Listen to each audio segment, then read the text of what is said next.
bibliothèque inaugurée en 2002. Et il rencontrera aussi, grâce à cette position, de très nombreuses personnalités du Moyen-Orient. À Paris, au CNRS, il est membre de l'équipe du Centre d'Histoire des Sciences et des philosophies arabes et médiévales, et il enseigne l'astronomie ancienne à l'Université de Paris 7. Il fera 2 mandats comme président de la Société internationale d'histoire des sciences et des philosophies arabes et islamiques. Sur le plan de sa production, Régis a traduit, commenté et édité divers manuscrits anciens et a de nombreuses publications sur la science arabe et dans des revues et livres scientifiques. Il est chevalier des palmes académiques et, ce n'est pas rien, membre de l'Académie internationale d'histoire des sciences. Alors avant de lui donner la parole, je vais vous faire une petite confidence. Après 52 ans d'amitié, de vie commune en Algérie, pendant 2 ans, nous habitons le même appartement, et de retrouvailles quasi annuelles, Régis ne m'a pratiquement jamais parlé ni de religion, ni de sciences arabes. Je suis donc, comme vous, très impatient d'enfin l'écouter sur sa casquette scientifique. Régis, je te donne la parole.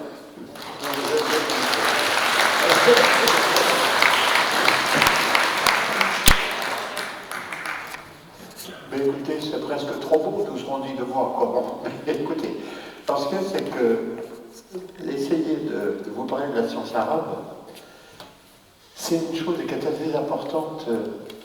Parce que vous voyez, ce livre-là, dans lequel j'ai participé pour l'histoire des sciences arabes, d'une certaine façon, c'est la première synthèse qui est faite sur ce que sont les sciences arabes. Ensuite, lorsque on prend l'histoire des sciences arabes, l'histoire d'astronomie telle que j'ai essayé de la faire, les livres généraux d'histoire d'astronomie font toujours l'impasse sur l'astronomie arabe. Et un très bon copain astronome, Jean-Pierre Verdet, qui avait fait en 1990 au Seuil une histoire de l'astronomie, il n'y avait rien sur la science arabe. Je lui ai téléphoné en disant que je te ferais une recension sinistre et vraiment désagréable sur ton bouquin, parce que tu n'as pas parlé de la science arabe. Et du coup, il m'a dit, écoute, à ce moment-là, tu me donnes de la documentation, et dans le prochain, j'en ferai. Si bien que le petit que sais-je qu'il a fait après sur l'histoire de l'astronomie a un chapitre sur l'astronomie arabe, et je lui dis quand même, tu as fait un petit effort. Bon. Alors, ce qu'il y a, c'est que la science arabe comme telle, depuis le 19e jusqu'au 18e, on en tenait compte. À partir du 19e, le dogme, parce que c'était vraiment un dogme, c'était de dire que les Arabes n'avaient fait que transmettre la science grecque sans y apporter quoi que ce soit. Alors, ce qu'il y a, c'est que moi, je vais essayer de vous montrer que ce n'est pas tout à fait le cas, au moins pour l'astronomie. Alors, si vous voulez, moi, je vous parlerai surtout de l'astronomie, un peu du reste, enfin bon. Mais surtout, ce que je vous dis là, on peut le prendre de la même façon dans toutes les sciences. Parce que toutes les sciences, de la même façon, il faut passer par la science arabe pour voir comment une science moderne a pu démarrer au XVIIe en France, enfin en Europe, disons. Bon.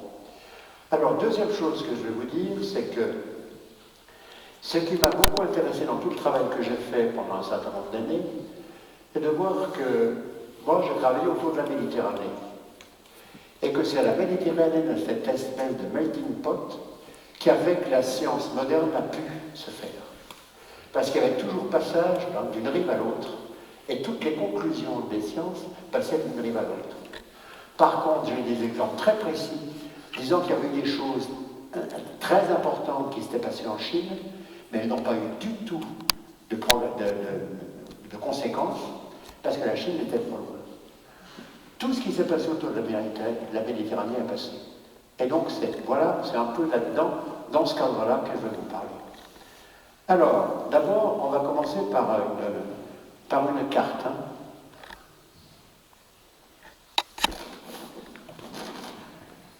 Ça ne veut pas.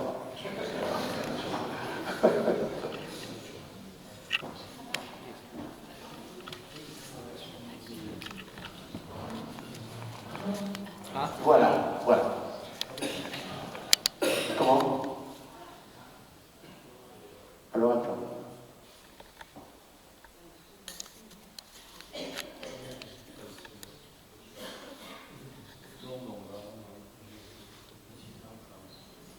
Non, alors, maintenant, c'est qu'il me redonne la carte.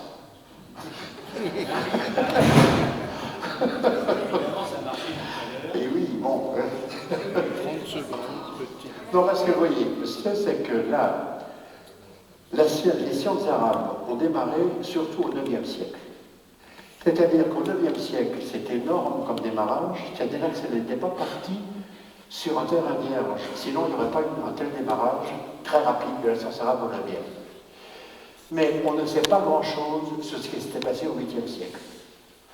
Alors, ce qu'il y a, c'est que là, au 9e siècle, ça démarre surtout à partir d'un calife, le calife El-Ma'moun, qui a été un type exceptionnel au niveau qualité intellectuelle, et qui a régné de 813 à 833. Alors, Ma'moun, ça vous dit peut-être rien, mais il était le fils de Harun al-Rashid, qui est le calife des Mille et une nuits. Donc il y avait déjà, si vous voulez, les Mille et une nuits, correspondant déjà à un ensemble qui est d'une culture assez fine. Il y a tout ce qui est conte des Mille et une nuits, ça correspond à une vraie culture. Donc c'est là-dessus que ça peut démarrer. Alors, ce qu'il y a, c'est que là, le calife al-Mahmoud apprend le pouvoir en 813 contre son frère, mais ça n'a aucune importance. Et ce qu'il y a, c'est que là, il prend donc le pouvoir et il veut faire de Bagdad la capitale la plus brillante du monde. Parce que c'était à cette époque-là qu'il y avait l'Empire arabe avait sa plus grande extension depuis l'Andalousie jusqu'à l'Asie centrale.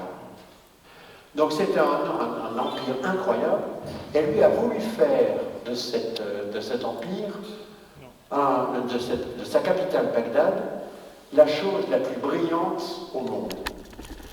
Alors pour ça, en particulier pour les sciences exactes. Alors pour les sciences exactes, il a fallu traduire, il fallait des sources.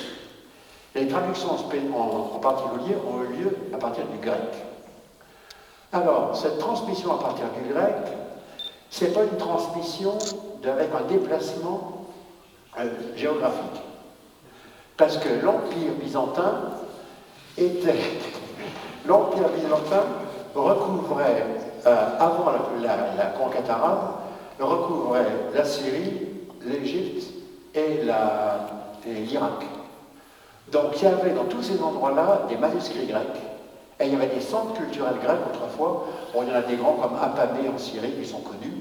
Enfin, il y avait de grands centres grecs, si bien que les manuscrits étaient là, et ce n'était pas un transfert géographique, c'était un transfert culturel. Alors, Al-Ma'moun a passé beaucoup d'argent dans les traductions. Il payait à prix d'or les traductions. Et lorsque quelqu'un cherchait un manuscrit qu'il n'avait pas, comme il y avait régulièrement des batailles entre les Byzantins et les Arabes, le don de manuscrits était en général, faisait très souvent partie des conditions pour un cessez-le-feu. C'est-à-dire que là, alors il y a eu des choses très amusantes quand on voit ça dans le détail. L'histoire des manuscrits, c'est passionnant. C'est-à-dire, c'est une façon, comment est-ce que tout ça s'est passé? Alors, à Bagdad, il y avait un ensemble. Mais qu'est-ce qui ne va pas là? Bon, alors je continue, comme je l'habitude. Alors, il n'y aura pas d'image, hein, pour moi. Alors, je ne sais plus où j'en ai, qu'est-ce que j'aime, où j'en ai. À Bagdad, oui, alors à Bagdad, qu'est-ce qui se passait? Bon, alors, oui, alors à Bagdad, il y avait une institution qui datait de Harun al-Rashid, qui s'appelait la Maison de la Sagesse. Alors cette Maison de la Sagesse, c'était un peu comme une académie, si vous voulez, et une bibliothèque. Là, avec El-Mahmoud, c'est devenu le centre de traduction. C'est-à-dire que c'est là une espèce de lieu où se passait, puis alors les traductions, c'était assez compliqué, parce que, bon, l'arabe était une langue de bédouin, et ce n'était pas une langue scientifique. C'est-à-dire que ça allait très bien pour les contes des Mille et une nuits, mais pour exprimer des mathématiques ou de l'astronomie, ça n'était pas bon. Et pour ça, je prends un petit exemple, qui est l'exemple de Blaise Pascal. Je ne sais pas si vous avez lu les lettres de Blaise Pascal. dans ses premiers écrits, il a des lettres qui sont très intéressantes à ce niveau-là, parce qu'il dit à un de ses amis, voilà, puis il dit, j'ai trouvé un problème mathématique intéressant, mais je ne sais pas le dire en français, je le mets en latin. Parce que le français n'était pas encore une langue scientifique. C'est au cours du XVIIe que la langue française est devenue scientifique. Alors, tout ça, parce que, si vous voulez, il y a une langue devient scientifique s'il y a création de sciences dans cette langue. Une langue qui traduit les sciences ne devient pas scientifique pour autant. Et pour ça, je vois pour les traductions de l'astronomie grecque, il y a par exemple le grand traité grec datant de 150 à peu près, de Ptolémée, qui est l'Almageste. Ce traité avait été traduit en 827-828. Et par Al-Hajjaj, qui était quelqu'un qui connaissait assez bien le grec, et bien l'arabe aussi. Mais lorsqu'on prend ce texte-là, on voit que le vocabulaire n'est pas encore au point, et que la forme de la phrase arabe garde la forme de la phrase grecque. C'est-à-dire que ce n'est pas encore une traduction scientifique.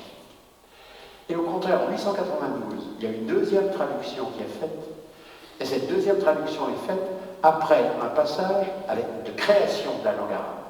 Et l'astronomie est parfaitement adaptée cette fois à la langue. Alors c'est drôle de voir le même texte à 60 ans d'intervalle à peu près, qui fait qu'on voit comment, dans ces 60 ans, une langue est devenue scientifique. Alors, ça marchera ou pas? Alors, imaginons que la carte est là. Hein, bon. Alors,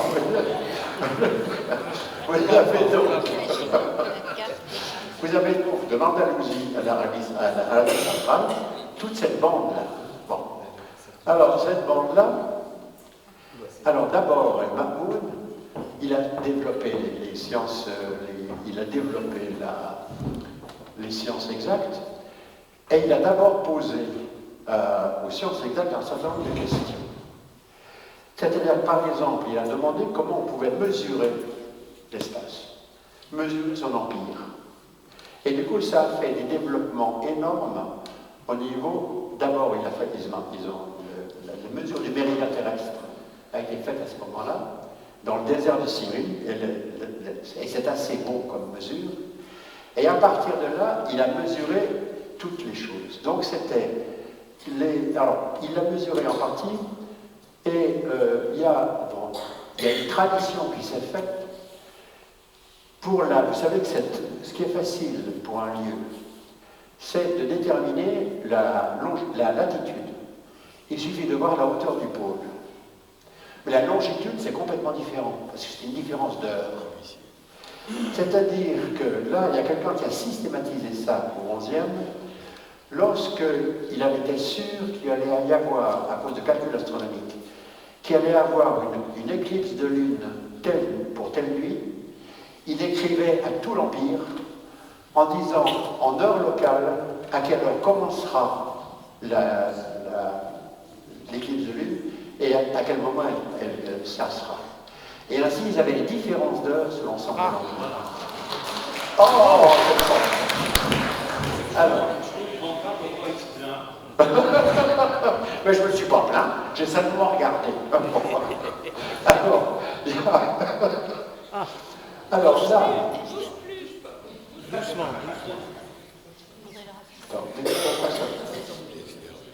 Voilà.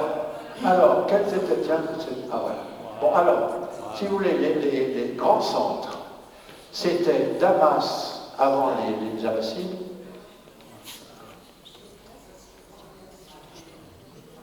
Alors, Damas, qui était la capitale des Omeyyades, jusqu'en 750. À partir de 750, c'est Bagdad, qui était la capitale des Abbassides. Et en gros, si vous voulez, Damas et Bagdad ont été deux centres très importants pour le développement des différentes sciences. Ensuite, vous avez... Ça, c'est moi qui veux plus. Attendez. Le bouton. Voilà. Alors ensuite, vous avez, après Damas et Bagdad, c'est le Caire qui est devenu un centre important. Et en Andalousie, vous avez Cordoue qui est un centre important. Mais ce qui est intéressant dans le cas, sur l'ensemble de l'histoire, c'est que autant Damas, Bagdad et Le Caire ont été des centres qui ont été le siège d'écoles. Autant l'Andalousie, centrée à Cordoue, n'a été que on a vu surtout les individus faire des sciences et ne faisaient pas partie d'écoles. C'est-à-dire que c'est autour du Moyen-Orient que s'est fait le grand développement des sciences, et seulement en Andalousie, des trucs ponctuels qui ont été intéressants, mais qui n'étaient que ponctuels.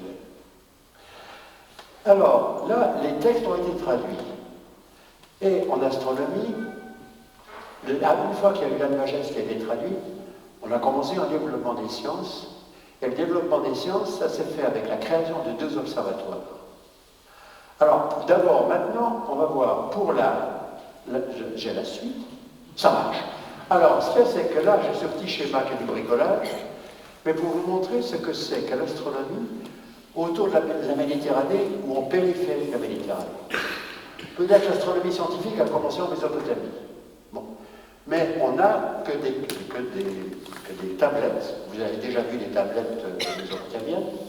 Et là, ce ne sont jamais des textes. Mais on a des résultats numériques très intéressants de Mésopotamie.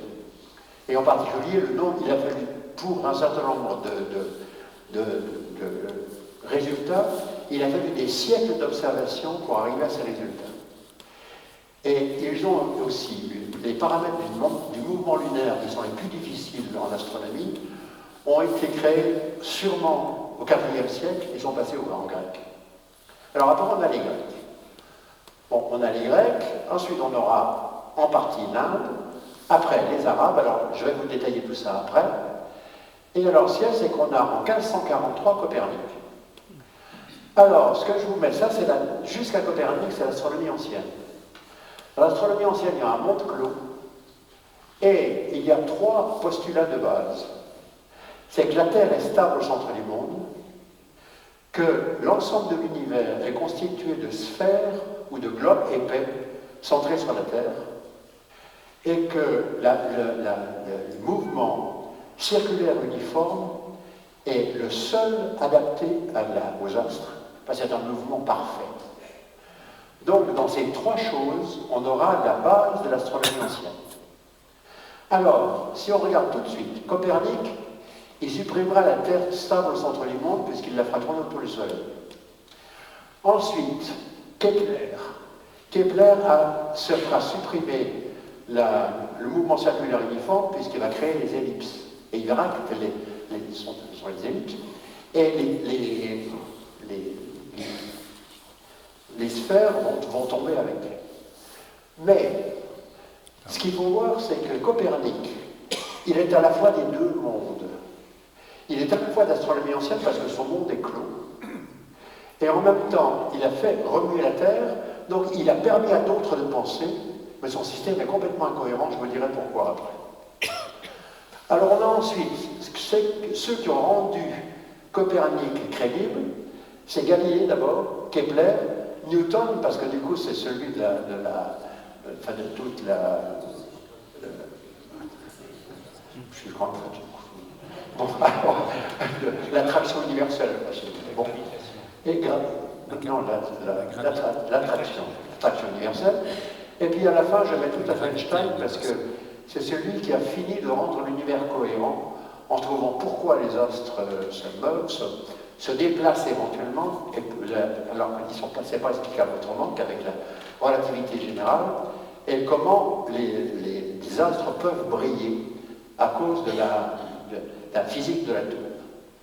Si bien que là, il faut attendre le début du XXe siècle pour qu'on arrive de nouveau à un univers cohérent. Alors cet univers cohérent, c'est un monde ouvert, et ce n'est plus limité par la sphère des zéros fixes, et c'est un monde dans lequel, à la limite, tout est possible. Bon. Tandis que dans l'astronomie ancienne, pas du tout. En plus, si vous voulez, dans l'astronomie ancienne, ça a été surtout Aristote qui a créé ça, il fallait qu'il y ait 2 physiques. La physique céleste et la physique terrestre. La physique céleste, c'était là où les mouvements circulaires uniformes sont la loi.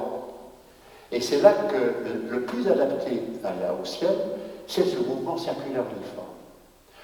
Donc, il faudra arriver à exprimer tous les mouvements en composition de mouvements circulaires uniformes. Sinon, ça ne va pas avec l'astronomie. Alors, ensuite, le tout est constitué en sphères, et la physique terrestre, c'est au contraire une physique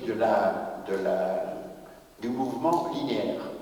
Vous lancez une bille, c'est droit. Vous la lâchez, c'est droit. Vous la lancez un, c'est droit, et ça redescend. Tout est linéaire. Tandis que ça n'a absolument rien à voir avec la physique céleste.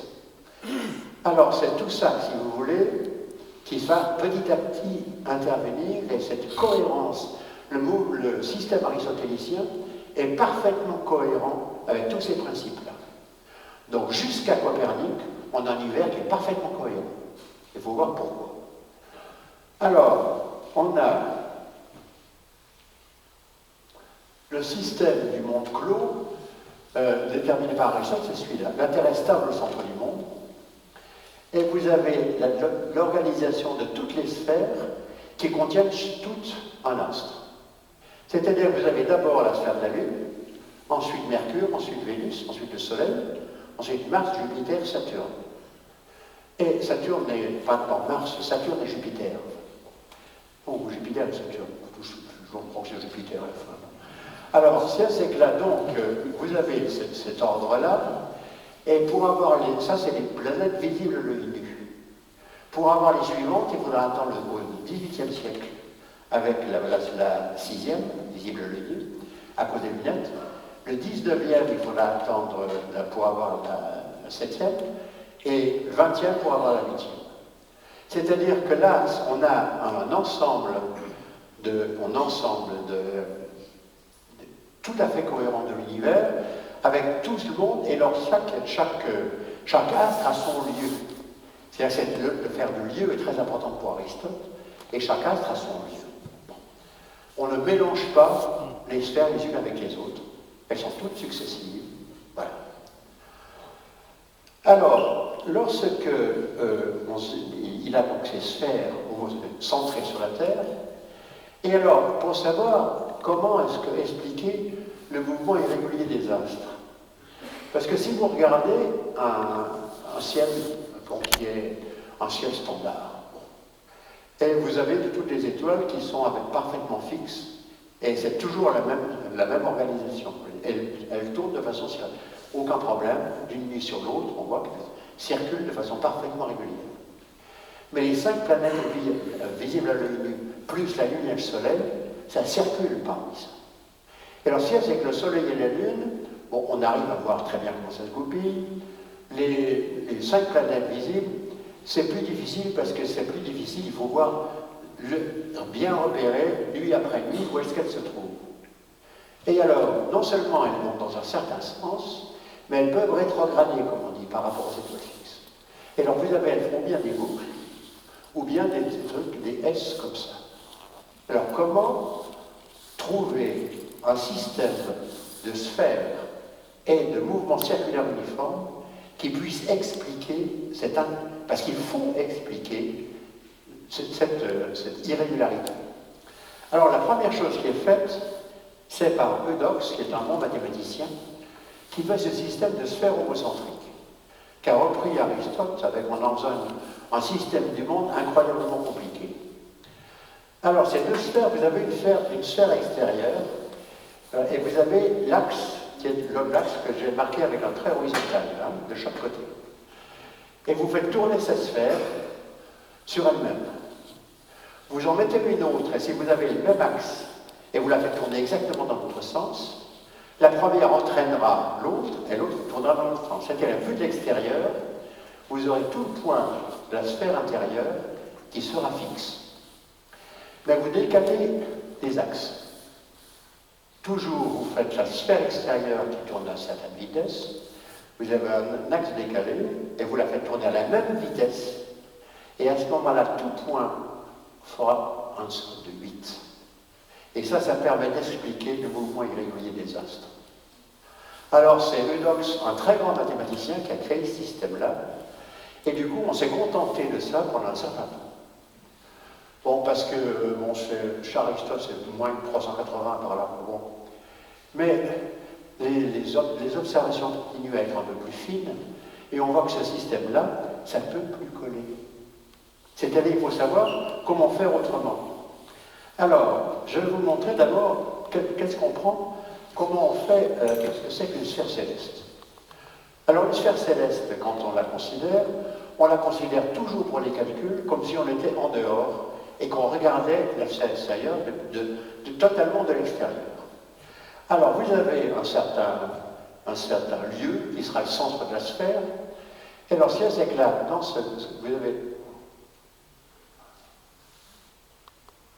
vous avez là l'horizon du lieu. Hein. Ensuite, vous avez l'équateur céleste. L'équateur céleste qui a le pôle en N, le pôle nord. Le pôle nord qui est en N. Ensuite, vous avez le Soleil qui a un trajet très particulier sur l'ensemble de la sphère céleste. On appelle ça l'écliptique, dont le pôle est en P. Non, pardon.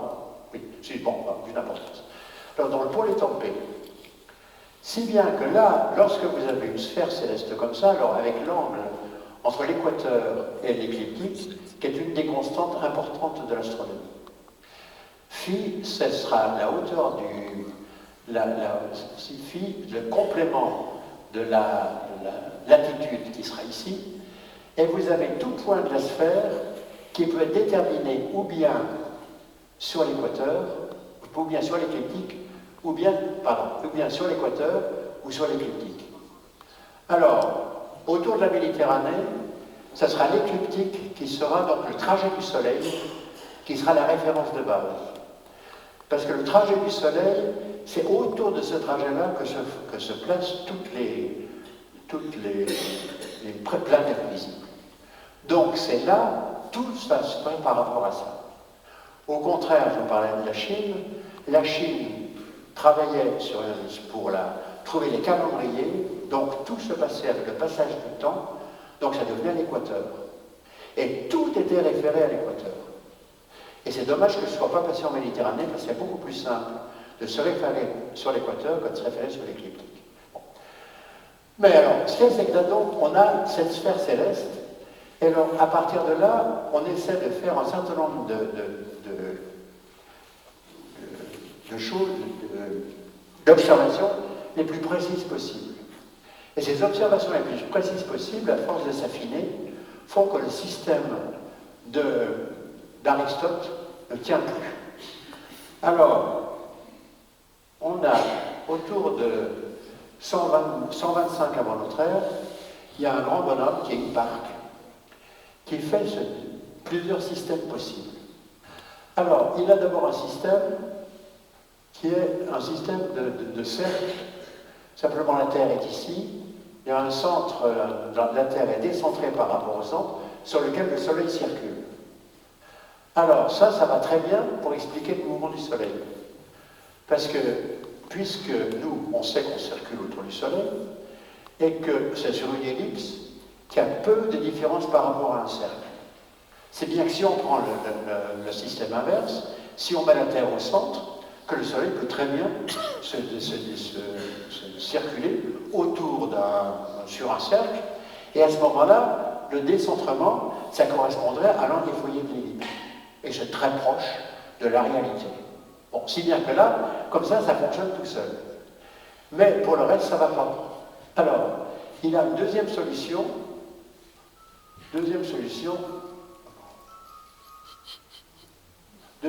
qui est celle-là.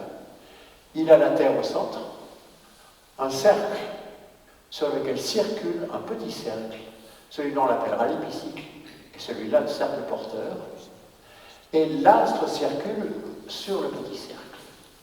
Si bien que là on a déjà plus de souplesse, et d'une certaine façon, à partir de là, on peut arriver à trouver, par exemple, Mars sera assez bon pour trouver une solution dans ce genre-là. Mais, dans beaucoup de cas, ça ne va pas du tout. Il faut sophistiquer encore beaucoup plus. Si bien que vous avez cette troisième solution, Là, avec la Terre, c'est ici, un centre avec une chose qui est décentrée, bon. Ensuite, un point E qu'on appelle le point écran. Alors, le petit cercle là, il circule de façon uniforme autour du point E, non pas autour du point O ni du point T. On a donc le cercle qui circule comme ça, et sophistication supplémentaire, on peut faire tourner le centre du cercle autour de la Terre, c'est ce qui se passera pour la Lune. Donc tout ce qui est calcul de position d'astre est plus ou moins empirique. C'est-à-dire qu'on fait des observations successives et on essaie de voir à partir de ces systèmes-là, en les combinant, ce qui est le mieux possible. Alors, ce qu'il y a, c'est que ça, c'est la base du système sur lequel va travailler Ptolémée et sur lequel vont travailler les astronomes arabes jusqu'au XIe. Donc, c'est vraiment la base qui est la base de la construction astronomique jusqu'au XIe siècle. Alors, ce qu'il y a, c'est que là, donc, on a cette base-là, et alors, on peut reprendre le système des observatoires, ça c'est un observatoire très tardif, mais il y a deux observatoires qui sont construits. L'un à Damas, l'autre à Bagdad, et dans les deux cas, il y a observation continue du Soleil et de la Lune toutes les nuits. Alors, lorsqu'on dit il faut attendre la fin 17e pour avoir des observations continues, c'est pas vrai. On les a au 9e siècle à Damas et à Bagdad. Et ça, c'est impressionnant parce que lorsque vous prenez le grand astronome Ptolémée d'Alexandrie, autour de 150 de notre ère, lui, il fait tout son système sur 100 observations, dont la moitié de lui. Les autres viennent d'Hipparque ou des prédécesseurs. Donc il y en a 54 exactement qui sont de lui. Et là, on voit qu'à Damas et à Bagdad, ils ont, au bout d'un an, beaucoup plus d'observations fraîches que quelqu'un comme Ptolémée. Et alors, ce qu'il y a, c'est qu'ils commencent à partir de là à revoir tout le système de Ptolémée, parce qu'ils prennent les modèles de Ptolémée, parce que vous voyez, pourquoi est-ce qu'il y avait ces constructions géométriques pour arriver à trouver le mouvement des astres? C'est qu'il fallait composer des tables de position d'astres. Parce qu'il fallait prévoir, par exemple, dans un an, où est-ce que sera Mars ou Vénus ou n'importe quoi. Et c'est très important aussi pour l'astrologie. Comment faire un horoscope en fonction de la position des astres. Et pour ça, alors, il y a ces compositions de mouvements circulaires qui permettent de prévoir quelle sera la position des astres. Alors, les astronomes à Bagdad et à Damas surtout, ils reprennent les tables de Ptolémée. Et entre 150 de notre ère et 825, il y a presque 700 ans. Alors, ils voient que la position du Soleil, telle qu'ils l'examinent, et qu'ils l'examinent tous les jours, eh bien à ce moment-là, elle est à 13 degrés, différente de ce qu'avait proposé Ptolémée. Donc, il faut voir d'où est-ce que ça vient. Alors, ils peuvent faire comme on ferait pour une horloge qui retarde, on l'avance de 10 minutes, et puis ça fait un tour. Donc, quand même, ça dure quelque temps. C'est-à-dire qu'eux, ils revoient le système. Et donc, avant 850, ils revoient complètement le système de la Lune et du Soleil. Et ça, c'est assez remarquable. Pour des gens qui n'avaient aucune tradition astronomique. Parce que entre Ptolémée et le 9e siècle, il y a 5 astronomes, 5 observations, 7, enfin bon, pratiquement pas d'observation entre la Méditerranée. Donc il y avait discontinuité dans une façon il y avait plus discontinuité dans la pratique d'une science. Or, il recrée entièrement une science à partir des textes sans pratique derrière. Eh bien, qu'on commence avec ça comme en 850, d'arriver à refaire le système Soleil et de la Lune, c'est quand même pas rien. Bon. Alors, on a donc cette première chose-là, et ça va avec, d'une part, pourquoi est-ce que ça commence très bien? Parce que d'une part, ça va avec des observations beaucoup plus précises. Par exemple, lorsque vous avez une chose très importante, c'est la mesure du Soleil sur le méridien à l'heure de midi. Alors la tradition grecque, c'était qu'on mettait un mur dans le méridien, dirigé vers le sud, un petit clou en haut, et on regardait quelle était la hauteur du Soleil. Mais si votre clou, si le cercle là est trop petit, c'est pas précis. S'il est trop grand, l'ombre n'est pas bonne, il y a trop de flou. Alors, les astronomes arabes à Damas ont changé complètement le système. Ils ont mis en haut une plaque trouée et en bas une plaque trouée. Il fallait que sur la main, le soleil passe à travers les deux trous.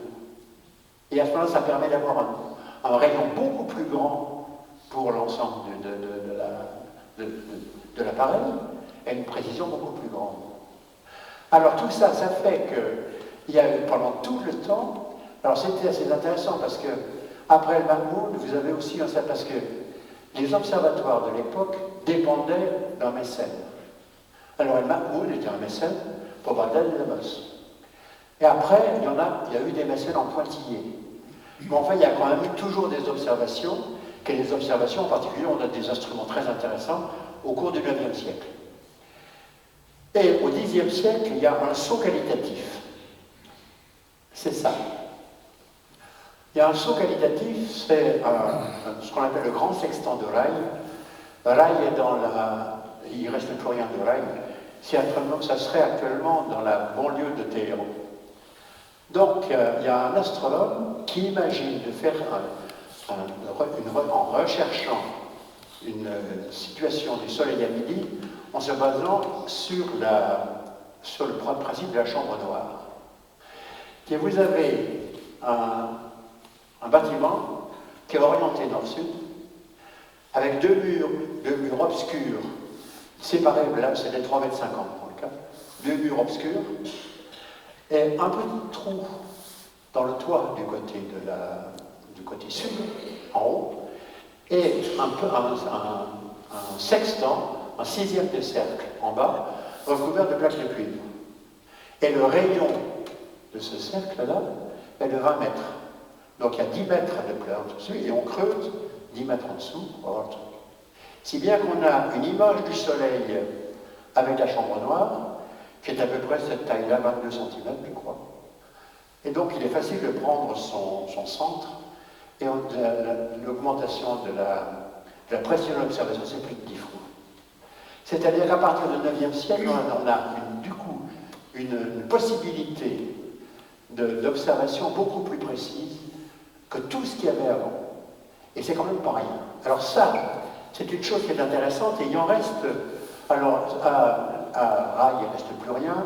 Ça a été fait après à Malara, on n'y reste plus rien, mais il en reste une partie à Samarcande. Je ne sais pas si vous êtes allé à Samarcande. Ça, c'est ce qui reste du grand sextant de Samarcande. Alors là, vous avez le reste du grand sextant. Si vous voulez, le soleil, là-haut, il ne devrait pas y avoir ce truc parce que ce n'est pas d'origine, hein, la lumière d'en haut. En fait, le trou du soleil était à la verticale ici. Parce que vous voyez, vous avez là simplement le sextant qui monte comme ça. Et alors, ce qu'il y a, c'est qu'à Samarcande, c'est pas seulement 20 mètres, mais c'est 40 mètres. Et c'est un truc très intéressant parce que, bon, je trouve que je suis allé à Samarcande parce que c'est vraiment intéressant à voir. Et alors, ce que vous avez, à l'époque, on n'avait pas de conscience du tout de ce qu'était la réfraction par l'atmosphère. La réfraction par l'eau, oui, mais par l'atmosphère, non. Donc on n'avait aucune idée de la façon dont il y avait déviation de la lumière, mettons, sur l'horizon. Eh bien, à Samarcande, empiriquement, ils ont fait des degrés de façon un peu différente. Donc ils avaient compris ce qu'était, sans avoir la théorie, ils avaient compris ce qu'était la réfraction par l'atmosphère. Donc ça, c'est assez intéressant, et ça, c'est début 15e, le grand sextant de Samarcande. Alors, maintenant, on a donc un certain nombre de résultats qui sont de plus en plus précis, et on a des calculs, en fait, de plus en plus précis aussi. Parce que l'Inde n'a pas donné des résultats très importants au niveau astronomique, mais au niveau mathématique, elle a eu quelque chose de capital comme évolution, parce que d'une part, pour les nombres, c'est les nombres avec position viennent de chez eux. C'est-à-dire, vous avez plutôt que d'écrire 100 CD pour 150, comme les Romains, ben vous écrivez 150, 1, 5, 0. Bon, alors ça, c'est les Indiens qui ont créé ça. Mais les Indiens, eux, pour le 0, ils mettaient une place vide. Il n'y avait pas de chiffre. C'est les Arabes qui ont fait du 0 un chiffre. Donc on pouvait additionner par 0 ou multiplier par 0. Tandis que les Indiens, c'était uniquement une place vide. Donc il y a ça déjà, une numérotation de position qui a permis des opérations beaucoup plus faciles sur tous les nombres.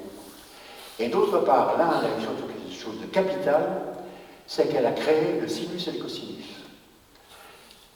Créer le sinus et le cosinus, c'est-à-dire que les Grecs, eux, travaillaient surtout sur les cordes d'arc. Alors, quand vous travaillez sur les cordes d'arc, sur une sphère, vous travaillez sur les sphères. Pourquoi ça? Bon. Travailler sur la surface de la sphère. Tandis que là, lorsqu'on prend les sinus et les cosinus, on rentre dans la sphère, et alors on a le triangle rectangle, vous voyez très bien comment ça peut se faire, hein, avec des perpendiculaires, et on peut faire des calculs très très faciles à partir des sinus et des cosinus, alors qu'avec les cordes, c'est effroyablement compliqué.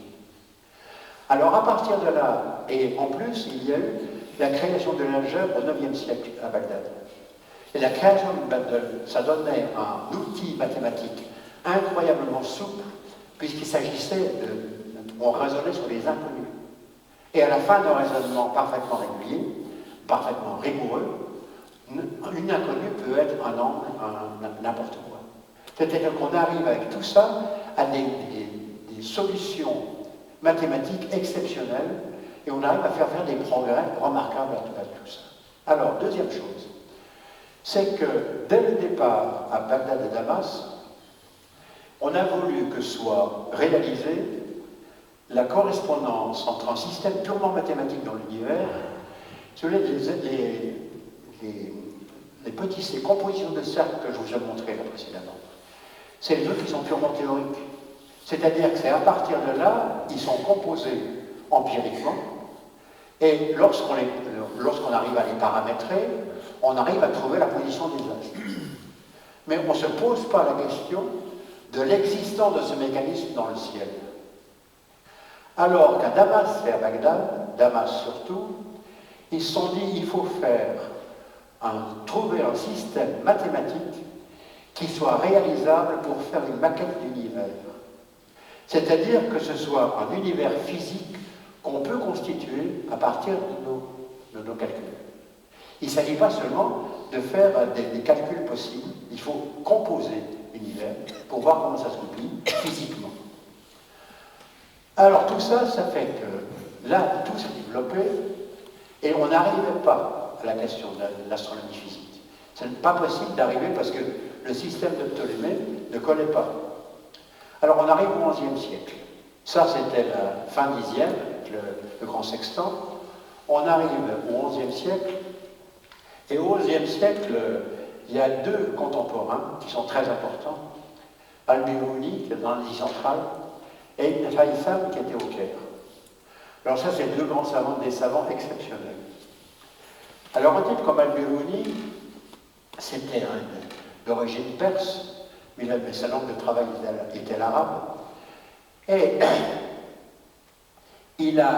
c'était un mathématicien très très fin, c'était un type exceptionnel, et un observateur remarquable aussi. Et lui, il a mené à la perfection tous les calculs de Ptolémée. C'est-à-dire qu'il a affiné le tout, et fait que les tables faites par Al-Biruni sont beaucoup plus précises que celles de Ptolémée, parce qu'il a mené Ptolémée à son maximum de perfection. Ibn al-Haytham, au Caire, a fait le contraire. Il s'est dit, puisque Ptolémée ne peut pas permettre d'avoir un univers de type physique, qu'on ne peut pas faire une maquette de l'univers, Ptolémée ne vaut plus rien. Et vous recommencez à zéro. Alors, ce traité est suffisamment probant pour que tout le monde se dise, bon ben, effectivement, ça ne vaut plus. Et il se trouve qu'effectivement, dans l'immédiat après, il y a un ralentissement énorme de recherche en astronomie, parce qu'on ne voyait pas comment s'en sortir. Alors il y a eu deux réactions à ça. Il y a eu une réaction en Andalousie, avec les Andalous qui ont cherché à revenir aux sphères concentriques. Vous savez, celles avec les deux axes d'Aristote. Alors c'est intéressant au niveau philosophique, mais on ne peut pas construire des tables à partir de ça, si bien que c'est passé à la trappe. En Orient, au contraire, il y a eu autour de 1250, donc vous voyez, 1050, 1250, c'est 2 siècles après, la création à Malara, c'est un lieu qui est en Iran, mais proche de la frontière turque, au nord-ouest de l'Iran. Il y a un grand observatoire qui a été construit par un grand scientifique, Nassereddin al-Tousi, pour arriver justement à refaire tout le travail de Ptolémée pour ne plus faire de Ptolémée. C'est-à-dire pour trouver d'autres bases à l'astronomie. Alors le système de Ptolémée, c'était celui des 2 cercles, et pas plus de 2 cercles. Alors on les composait comme on pouvait, de façon empirique, en faisant tout le trafic qu'on voulait, mais le système grec pour l'univers, c'est 2 cercles et 2 seulement. Alors en particulier, chez Ptolémée, il y avait un système qui était en particulier le système de la Lune, où il y avait un mouvement alternatif. Et ça, Ibn al-Haytham avait dit, c'est pas possible. Parce qu'il n'est pas possible d'avoir un mouvement alternatif qui n'est pas constitué de mouvements circulaires uniformes. Alors, Nassereddin al-Tousi crée ce système-là. Vous avez un grand cercle de rayon R, et dans ce cercle, un rayon de rayon R sur 2 qui circule sans glissement autour du premier. Et tout point du petit cercle a comme milieu géométrique un diamètre du grand cercle. C'est-à-dire qu'avec la composition de 2 mouvements circulaires uniformes, il a un mouvement alternatif. Mais pour le faire, il faut rajouter un cercle et on casse le soleil. C'est-à-dire qu'à partir de 1250, de 1250, vous avez, dès le départ, c'est lui qui a créé l'observatoire, tout d'un coup quelque chose où on dit déjà, là, Ptolémée, on casse tous ces dogmes et on met un sac de plus. Alors, ça vous paraîtra un peu bizarre, mais c'est très important. Si vous voulez, vous ne mesurez peut-être pas le scandale que c'était, mais c'était un scandale. Bon, et il fallait faire autrement, et ça commence comme ça. Alors, cet observatoire de Marara a été quelque chose de très intéressant, parce que c'était un observatoire qui était situé sur à peu près 200 mètres sur 300 mètres. Alors, il y avait un grand sextant, comme à Rail, et il y avait toute une série, il y avait même une fonderie d'instruments Enfin, c'est un truc très complet comme observatoire. Et là, Nassereddin al-Tousi a attiré les grands savants. Et pour financer cet observatoire, puisqu'il y avait un mécène qui l'avait construit et qu'il après le faire fonctionner. Et il a fonctionné avec des biens de main morte. C'est-à-dire que quelqu'un avait un héritage, et en islam, les biens de main morte sont uniquement pour l'entretien des écoles et des mosquées. Et là, on a mis des biens de main morte pour l'observatoire, ce qui était aussi une nouveauté radicale. Si bien que l'observatoire a pu fonctionner pendant au moins 70 ans, parce qu'en 1350, un voyageur a vu que c'était plus le dernier. Mais en 1316, on a le nom de Nassereddin, qui était le dernier directeur de l'observatoire, enfin le dernier directeur connu de l'observatoire, et il y avait encore un travail authentique dans l'observatoire en 1316. Bon, donc il a fonctionné suffisamment de temps pour casser tout un tas de choses. Il a cassé tout un tas de principes de base absolus, et ça a fait que dans tout cet ensemble-là qui a été fait, on en arrive jusqu'à un homme qui est Ibn Shater, qui est mort en 1372 et qui fait la synthèse de tout ce qu'a été l'école de Marara.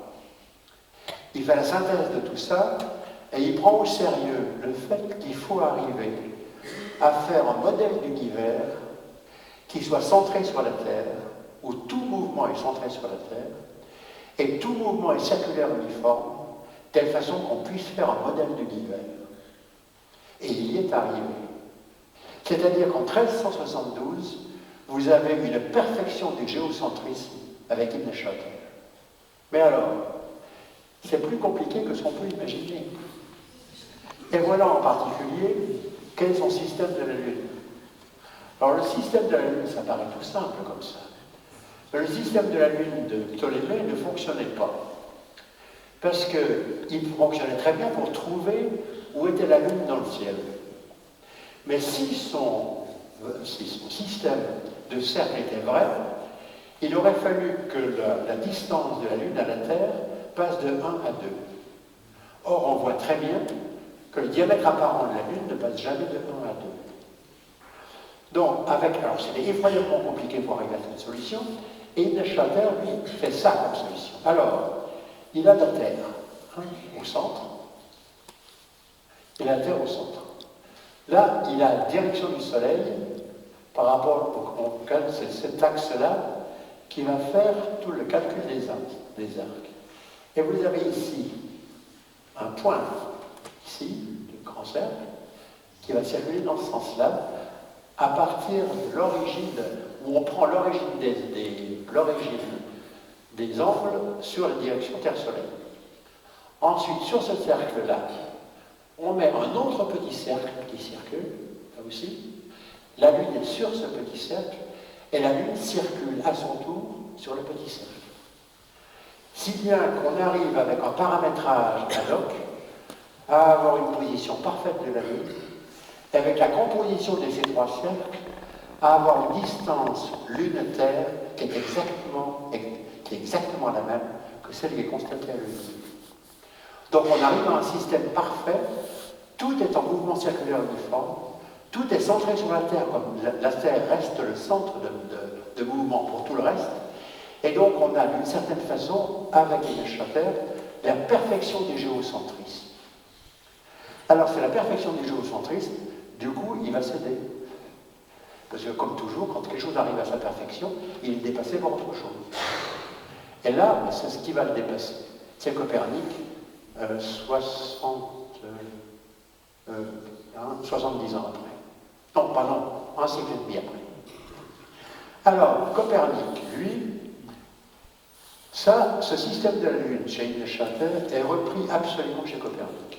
C'est le même. De la même façon que Copernic a repris tous les modèles géométriques créés par Ibn Shatter, ça a été remarqué en 1964 par un historien des sciences allemand.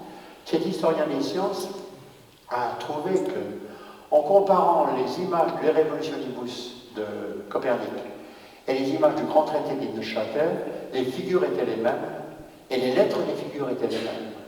C'est-à-dire Alif devenait devenait A, Ba devenait B, Jim devenait G, enfin, etc.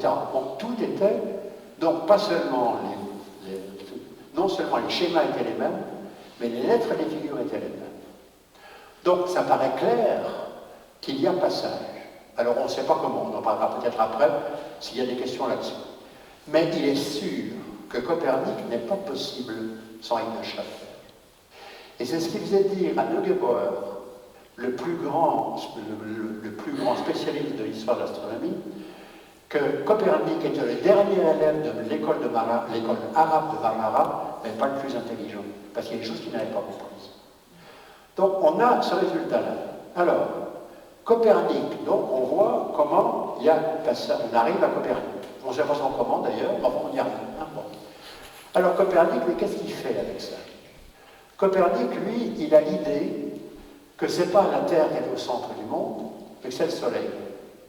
Donc il fait tourner la Terre sur elle-même, et il fait tourner la Terre autour du Soleil. Bon. Alors, ce qu'il y a pour ça, il ne change pas pour autant la physique d'Aristote. Parce que la physique d'Aristote montrait que la Terre ne pouvait pas tourner sur elle-même, puisque si on lâche une ligne un peu haut, la Terre va tourner, elle ne peut pas tomber à la verticale. Ça, c'est un des arguments très importants pour la chimie, aussi la physique ancienne. Il ne peut pas y avoir de mouvement de la Terre. Alors, quelqu'un comme Albironi avait imaginé que lorsqu'on fait tomber une bille, elle est quand même attirée tout le long par le mouvement de la Terre. Bon. Donc la Terre peut bouger. Mais si la Terre bougeait, les oiseaux ne retrouveraient plus leur nid. Enfin, etc. Vous avez tout un tas d'arguments vraiment extraordinaires et qui paraissent totalement logiques dans un certain cadre de physique pour montrer que ce n'est pas possible que la Terre bouge. Ensuite, vous avez le monde de Copernic qui est un monde clos. Et c'était les étoiles fixes aussi, la sphère totale des étoiles fixes, qui incluait l'ensemble du monde, et il n'y avait pas de monde en dehors de ce monde-là. Alors, quelqu'un comme Tycho Brahe, qui est juste après Copernic, qui est un très grand observateur, a dit, mais moi je ne peux pas être copernicien. Parce que si la Lune bougeait autour du Soleil, lorsqu'elle est à deux points opposés, j'aurai un panorama céleste différent, étant donné de la pression de mes observations. Je n'ai pas de panorama céleste différent. Du coup, ce n'est pas possible. Étant donné la distance de la sphère des étoiles fixes, ce n'était pas possible que ça se passe comme ça. C'est-à-dire que Copernic est totalement incohérent, parce qu'il n'a pas repris, mais il n'a pas refait la physique d'Aristote, et tout ce qu'il dit, alors il est persuadé d'avoir raison, mais il n'a aucun argument scientifique pour le faire. Tout va contre ce qu'il dit. Alors heureusement, il y a eu quelqu'un comme Galilée après. Galilée, il s'est dit au fond, Copernic a peut-être raison. Et il était tellement persuadé d'avoir raison que ça a convaincu un certain nombre d'autres. Donc, il avait raison, et il a, toutes ces études sur la chute des corps en particulier, il a montré qu'il était parfaitement possible que la Terre tourne. Ensuite, vous avez Kepler, qui a supprimé le mouvement circulaire uniforme en trouvant l'ellipse et en étant parfaitement copernicien. Et ensuite, vous avez Newton, avec sa théorie extraordinaire, qui fait que tout se passe dans l'univers avec les problèmes d'attraction. Si bien qu'au cours du XVIIe, Copernic est devenu crédible. Mais en 1543, il ne l'était absolument pas. Donc on a, alors dites-vous bien que ça, c'est pas si vieux. Donc imaginez entre les Grecs et le XVIIe, ça fait pas mal de temps, mais beaucoup plus qu'entre le XVIIe et nous. Si bien qu'il y a très peu de temps qu'on a un monde tel que nous maintenant on l'imagine. Alors, maintenant, lorsque vous prenez tout ça, on se dit que dans tout ce qu'on a vérifié là, quels ont été les progrès dans une science?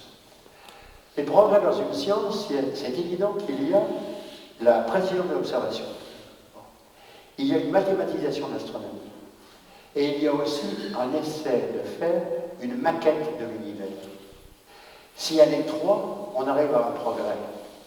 S'il y en a deux seulement, on n'arrive pas à un progrès. Et je trouve que c'est très intéressant de faire une histoire des sciences à partir de principes qu'il faut garder ensemble pour arriver à quelque chose. Et c'est pour ça que, si vous voulez, moi, c'est ce qui me plaît beaucoup, c'est que Ibn Shafer est arrivé à la perfection d'un modèle d'astronomie ancienne. Mais puisque c'était la perfection, il a fallu que ça casse. Voilà. Faut que je vous dise.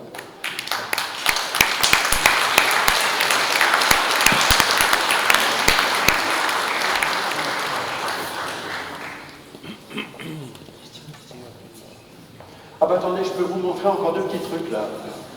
Il y a ça aussi. Bon, vous avez sûrement entendu parler des astrolabes. Ça, c'est un astrolabe que j'avais pris au musée d'art islamique au Caire. Alors le crayon à côté vous donne l'échelle. Celle-là, les astrolabes, c'est des instruments qui sont extraordinairement merveilleux esthétiquement. Mais ce ne sont pas des instruments d'observation. Hein. Ce sont des instruments simplement de